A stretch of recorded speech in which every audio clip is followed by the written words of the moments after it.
దేశవ్యాప్తంగా సంచలనం రేపిన దిల్సుఖ్ నగర్ బాంబు పేలుళ్ల కేసులో రేపు తెలంగాణ హైకోర్టు కీలక తీర్పు ఇవ్వనుంది. ఈ కేసులో ముద్దాయిలు దాఖలు చేసిన పిటిషన్ను మంగళవారం ధర్మాసనం తుది విచారణ జరపనుంది. 2013లో దిల్సుఖ్ నగర్లో పలుచోట్ల జరిగిన ఈ భారీ బాంబు పేలుళ్లలో 18 మంది మృతి చెందగా 130 మందికి పైగా గాయాలయ్యాయి. ఈ కేసులో ప్రధాన నిందితుడు యాసిన్ బత్కల్ సహా మరో 5గురికి ఎన్ఐఏ ఫాస్ట్ ట్రాక్ కోర్టు 2016లో ఉరిశిక్ష విధించింది. దీనిని సవాల్ చేస్తూ నిందితులు హైకోర్టును ఆశ్రయించారు. దీనిపై హైకోర్టు రేపు తుది తీర్పు వెలువరించనుంది.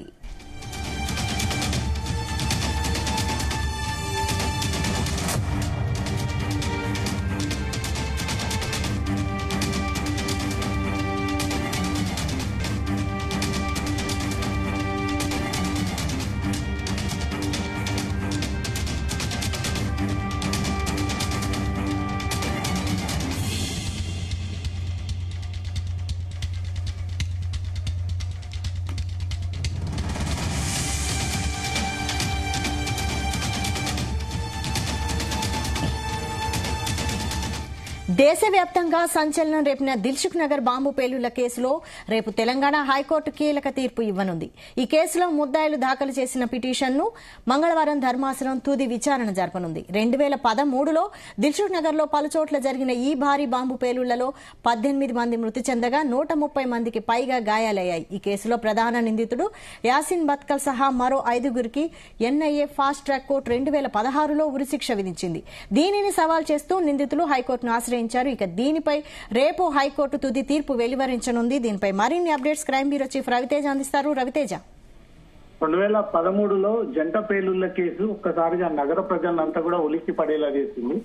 నగర ప్రజలతో పాటు దేశమంతా కూడా ఉలిక్కి పడే విధంగా ఇతర ఉగ్రవాద సంస్థలతో ఏర్పాటు చేసుకొని ఈ దేశంలో అల్లర్లకు బ్లాస్టింగ్ కి ప్లాన్ చేస్తూ వీళ్ళు హైదరాబాద్ లో దిల్సుఖ్ నగర్ ప్రాంతం ఎక్కువగా ఎడ్యుకేషన్, కోచింగ్ సెంటర్స్, సినిమా థియేటర్లు, అక్కడ పబ్లిక్ రద్దీ ఎక్కువగా ఉంటుంది. తమ ఉగ్రవాద సంస్థల యొక్క ఉనికి చాటుకోవడానికి అది సరైనటువంటి ప్లేస్ అంటూ ఉగ్రవాద సంస్థలు గతంలో గుర్తించి కొంతమంది స్వీపర్ సెల్స్ సహాయంతో పేరు మోసినటువంటి ఉగ్రవాదులందరూ కూడా హైదరాబాద్ లో చొరబడి రెక్కీ చేసి దిల్సుఖ్ నగర్ లో 2013లో జరిపినటువంటి బ్లాస్ట్ లో ఘటన స్థలంలోనే 18 మంది చనిపోగా ఆ పరిసర ప్రాంతాల్లో ఉన్నటువంటి వారందరూ కూడా ఈ బాంబు బ్లాస్ట్ దాటికి దాంట్లో ఉన్నటువంటి చెర్రలు, మెటల్స్, ఎక్విప్మెంట్ భారీగా ఈ వ్యక్తులపైకి దూసుకురావడంతో దీంతో 150 మంది తీవ్రంగా గాయాలయ్యారు. అప్పట్లోనే ఎన్ఐఏ ఈ కేసుని దర్యాప్తు చేపడుతూ దీని వెనక ఉన్నటువంటి ఉగ్రవాద సంస్థలు ఎవరు, ఈ ఉగ్రవాదులు ఎవరు అనే దానిపై కూడా విచారణ చేపట్టి దిల్సుఖ్ జంట పేలుళ్ల కేసులో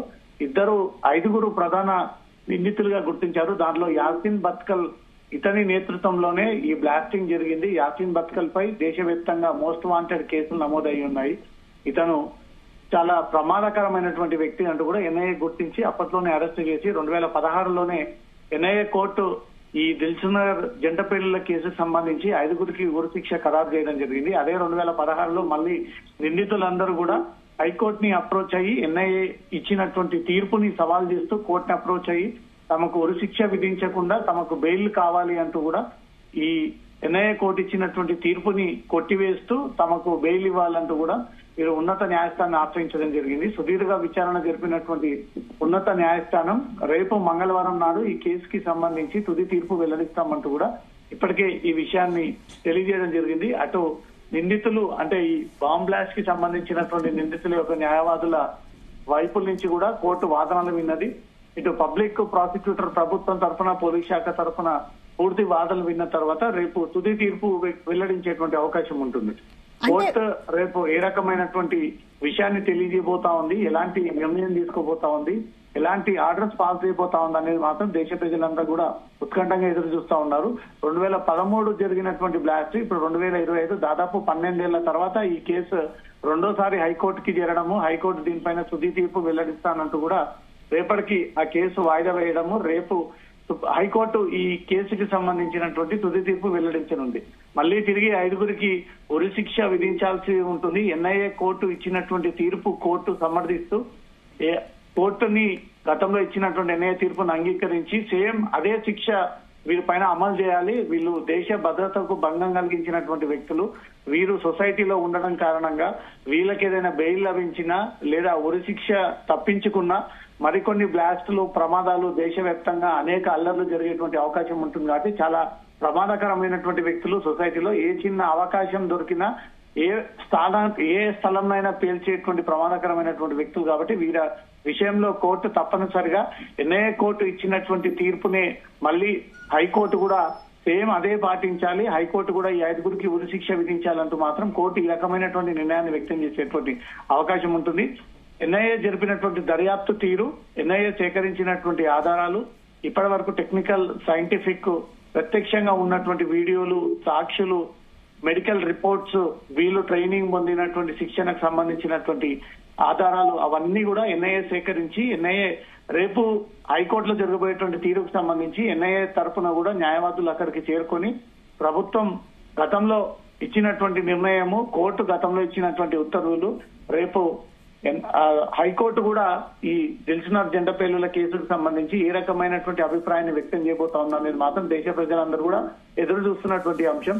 ప్రతిసారి యాసిన్ బత్కల్, మిగతా నిందితులు వీరు జైల్లో ఉన్నప్పుడు కొంతమందిని చెర్లపల్లికి తరలించడము, ఈ చెర్లపల్లి జైల్లో ఉన్నటువంటి నిందితులు ఎల్బీనగర్ కోర్టుకి విచారణ నిమిత్తం వచ్చినప్పుడు యాసిన్ బత్కల్ కొన్ని వైట్ పేపర్ పైన రాసి ఉర్దూ భాషలో ఆ లేఖలు విసరడము, రోజ్ పువ్వు చేతిలో పట్టుకొని ఇతర వ్యక్తులకు మెసేజ్ ఇచ్చేటువంటి ప్రయత్నం చేయడము, ఏదో రకంగా యాక్షన్స్ మూవ్మెంట్ చేసి యాసిన్ బత్కల్ ఏదో మెసేజ్ ని సభ్య సమాజానికి తెలియజేసేటువంటి ప్రయత్నం చేశాడు. ఇవన్నీ కూడా ఎప్పటికప్పుడు దర్యాప్తు సంస్థలు కోర్టు దృష్టికి తీసుకెళ్లి ఇలా వ్యవహరిస్తా ఉన్నాడు, లోపల జైల్లో ఉన్నప్పటికీ కూడా వీరి యాక్షన్ ప్లానింగ్ డిఫరెంట్ గా ఉంది అంటూ కూడా గతంలో ఎన్ఐఏ కోర్టుకి ఈ విషయాన్ని తెలియజేయడంతో 2016లో ఈ 5గురికి కోర్టు ఉరిశిక్ష విధిస్తూ ఈ నిర్ణయాన్ని వ్యక్తం చేయడం జరిగింది.